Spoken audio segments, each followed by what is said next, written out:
So imagine walking into a neighborhood charity bake sale. Okay. You buy a cupcake, you look at the little printed card on the table thanking the local sponsors, and you realize that sitting right next to the local PTA and the community church is a multi-million-dollar defense contractor. Wow. That would be pretty jarring. Right. And they are all wearing the exact same, like, community supporter name tag. Yeah, you would definitely stop and ask what exactly is going on there. Exactly. And today, we are looking at an adoption conference where that is effectively what is happening. Welcome to the deep dive. It's a really fascinating one today. It is. Our mission today is to unpack a stack of forensic sources. We've got an investigative dossier, a really complex network map, and an essay titled The $3,000 Seat. Right? And we are focusing entirely on the 2026 National Council for Adoption Conference. Specifically, we're zooming in on their second lowest sponsorship tier, which is a copper level. Yeah, the copper level. 9 sponsors, 6 distinctly different kinds of institutions, one single unifying label. And that single label is doing an immense amount of structural heavy lifting here. It really is. And, we always say we're going to treat the adoptee experience not as a pathology, but as a lens for rigorous expertise. And what we have in these sources is a structural reading of how the adoption industry organizes its own visibility. Right, how it presents itself to the world. Exactly. By isolating this one $3,000 copper level, we are essentially looking at a near-perfect miniature of the entire adoption industrial complex. It's like a microcosm. It is. It shows us exactly how power and capital camouflage themselves. So to understand that camouflage, I think we need to understand the baseline mechanics of the event itself.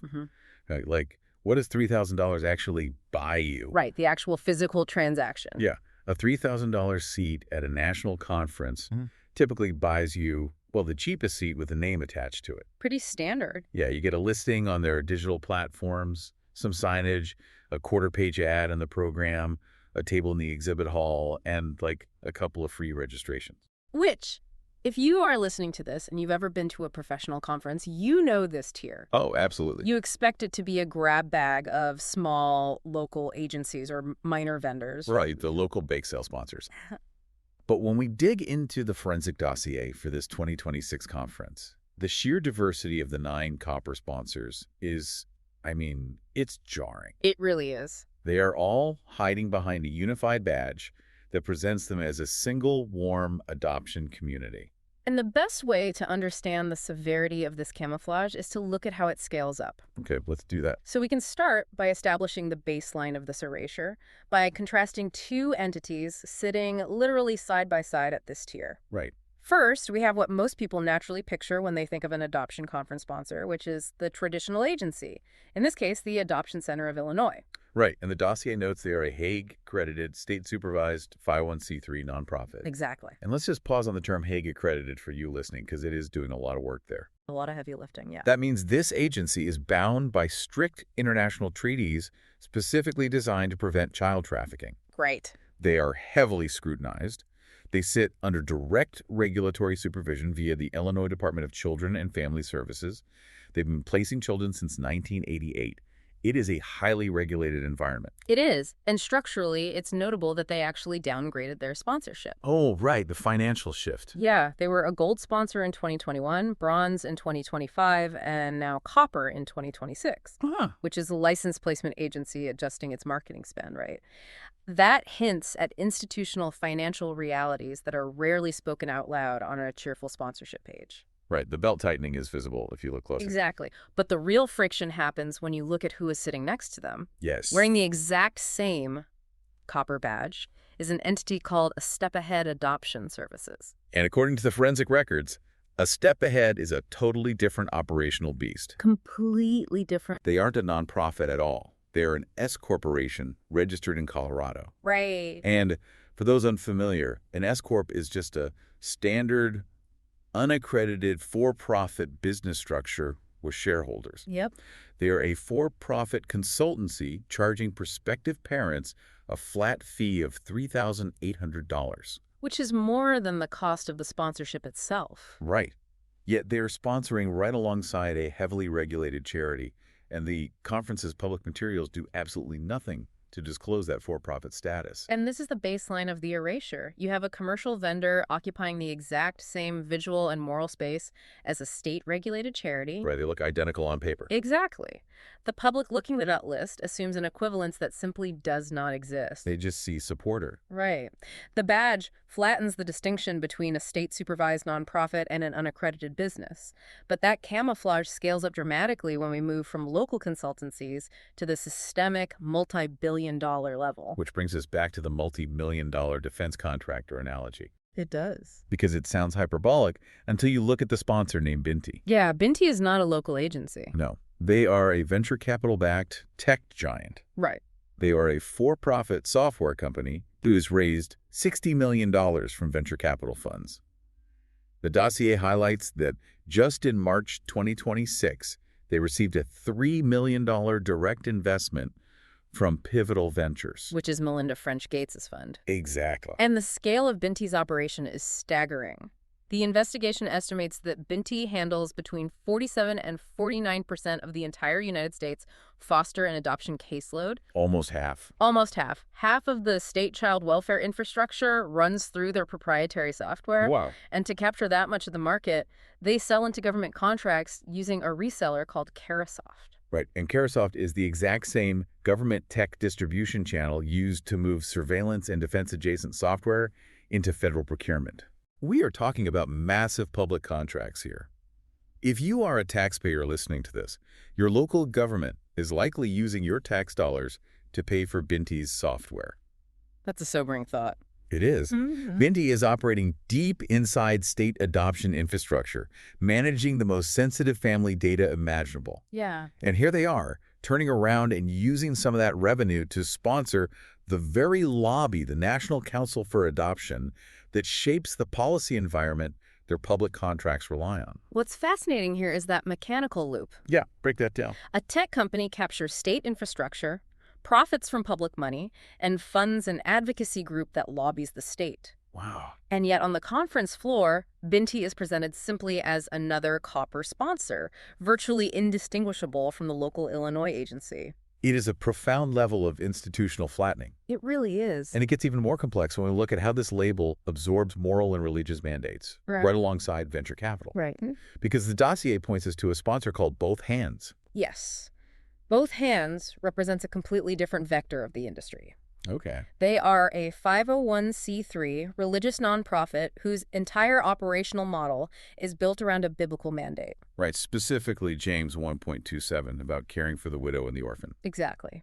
So their model involves sending volunteer teams to repair widows' homes, and they use the sponsored labor from those repairs to raise funds for families pursuing adoption. But the structural anomaly with Both Hands is their spending trajectory, isn't it? Yeah, the money tells a weird story here. Because the dossier shows their conference spend jumped from a $1,200 exhibitor table in 2025 to a $3,000 copper sponsorship in 2026. Right.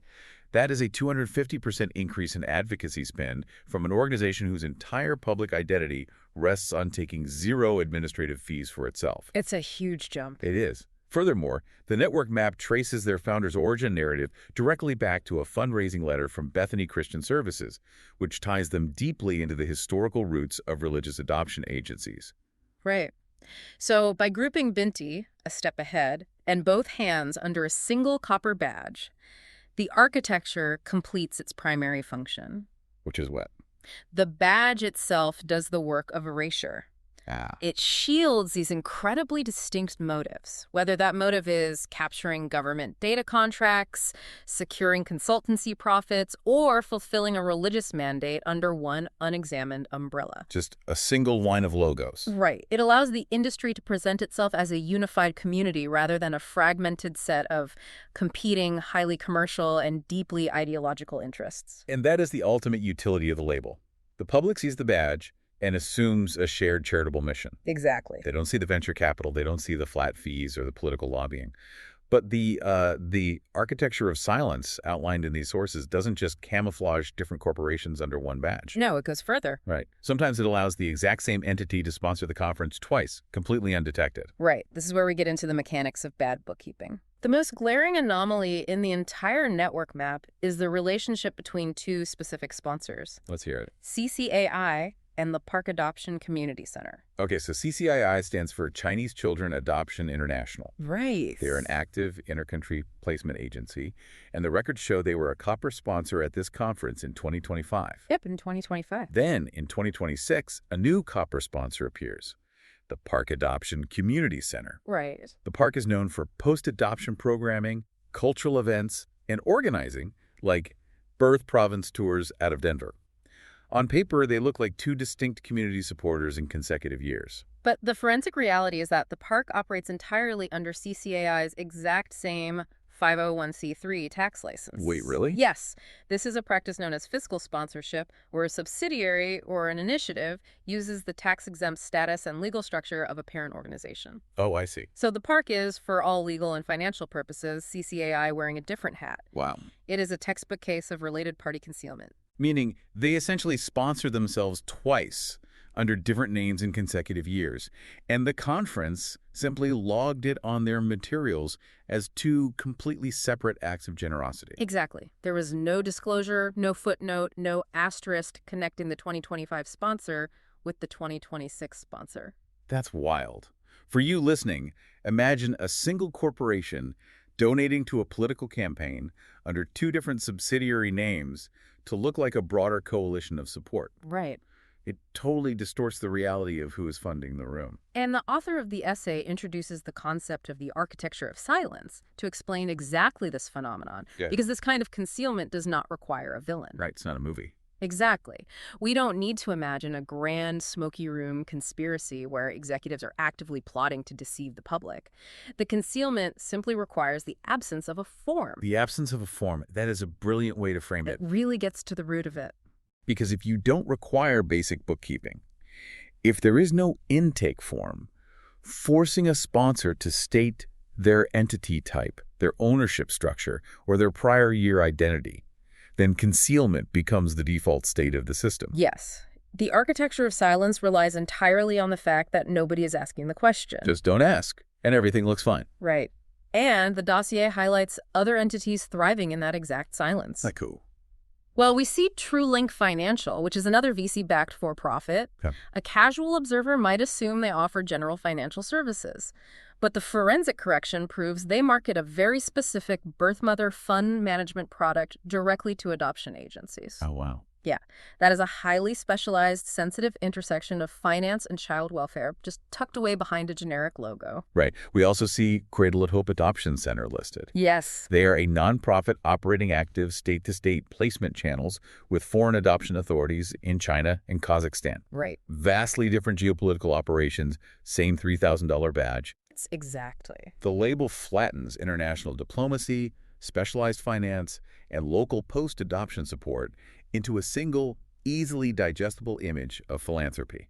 But the architecture of silence doesn't merely obscure corporate identity and financial mechanics. No. The most consequential erasure happens when it camouflages the people writing the rules for those corporations. This is where it gets really interesting. It does. Which brings us to the actual workforce and the ninth copper sponsor. Yes, the National Catholic School of Social Service, or NCSS, at Catholic University of America. Right. Founded in 1918 by the National Catholic Welfare Conference.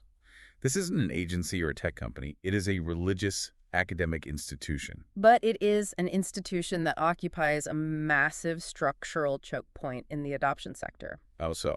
They are the training ground for the credentialed social workers who conduct the home studies, who manage the birth-parent counseling, and who oversee post-placement supervision. Right, the boots on the ground. They credential the workforce that executes the industry's daily operations. Okay, so the presence of NCSS is about much more than a seminary sponsoring a conference. Oh, absolutely. It maps directly onto the trajectory of a single, highly influential individual, Ryan Hanlon. Yes, Ryan Hanlon. Let's trace his path because it beautifully illustrates the mechanics of regulatory capture. So Ryan Hanlon earned his PhD from NCSS in 2018, having served as an adjunct professor and field instructor there starting in 2015. Okay. So he is deeply embedded in the training ground. From there, he moves over to the advocacy side. Right. He becomes the president and CEO of the National Council for Adoption, the very lobby organizing this conference. The same one. He held that top spot from May 2022 until December 2025. And when he left the lobby in December 2025, he didn't leave the sector. No, he did not. He stepped directly into a federal regulatory role. The Trump administration appointed him as the Associate Commissioner of the Children's Bureau inside the Department of Health and Human Services. Right. And for context, the Children's Bureau is an office that commands an estimated $12 billion budget. It is the federal office that funds, shapes, and regulates the exact same child welfare and adoption sector that his former trade association represents. Let's unpack the mechanics of why that is structurally dangerous. Yeah, let's do that. The dossier points out that this appointment required no Senate confirmation, and there was no mandated cooling-off period identified. None. He walked straight out of the lobby and into the regulator. Right. When the former CEO of an industry lobbying group takes control of the federal purse strings and regulatory apparatus governing that exact industry, the line between the regulated and the regulator dissolves. It vanishes. The lobby benefits inherently because their worldview now dictates federal policy. Meanwhile, Kate Kennedy stepped in to succeed him as the current NCFA president. Right. And this is exactly why the structural read is so vital. We have the training institution, the advocacy lobby, and the multi-billion-dollar federal regulator connected by one uninterrupted career path. It's a straight line. It is. And the seminary that trained him is, simultaneously, a paying sponsor of the lobby he used to run. Wow. The structural revolving door is spinning in plain sight. I find it equally compelling how the dossier handles information that it couldn't fully verify, though. Oh, the retractions. Yeah. Right. While the investigation is incredibly detailed about Hanlon's verifiable path, it also formally retracts some other claims about him. And this is a crucial point regarding forensic discipline. Yeah. The author actively retracted claims that Cradle of Hope's executive director had a joint policy meeting with Senator Tim Kaine and Ryan Hanlon. Okay. They also retracted a claim that Hanlon gave a specific presentation on preventing child buying to New Beginnings, which is another religious copper sponsor.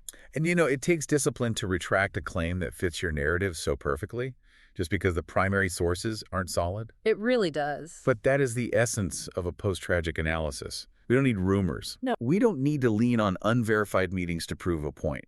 The verifiable structural reality, the revolving door, the tax license sharing, the VC-backed tech infiltration is staggering enough on its own. It speaks for itself. Exactly. Allowing an unverified detail to stand alongside verified facts only weakens the structural critique. Because the truth is, the system functions exactly as it was designed to. Right. And acknowledging that design is what the author terms the post-tragic approach.